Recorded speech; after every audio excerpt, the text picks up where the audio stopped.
біліп жүреміз. Оказывается, мына қазақтарда ең қасиетті, ең құнды, құрметті сөздердің барлығы қ әріпінен басталады екен.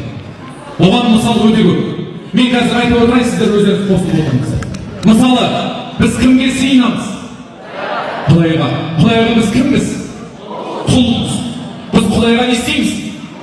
Құлшылық етеміз. Ең қасиетті кітап Құран. Қараңыздаршы, біз қандай елде тұрамыз? Қазақстан. Қандай ұлтпыз? Қазақ машалла. Сол қазақтың басы қайда қосылды? Тойдасыз. Қыз десем.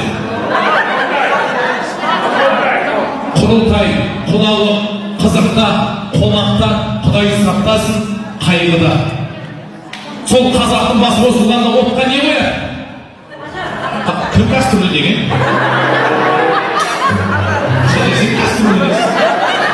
Қазан, Құдайда сапа.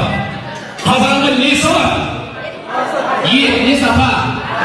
Қазы, қарта, қамыр, құйрық, қымбат азық-түліктер салады. Сол қазанды кімдер пісіреді? Қатындар дейді. Қатындар дейді. Бірақ ол сөзіне артық жоқ, дұрыс қатындар. Сол қатындар қазанды кімдерге дайындайды? Қонақтарға.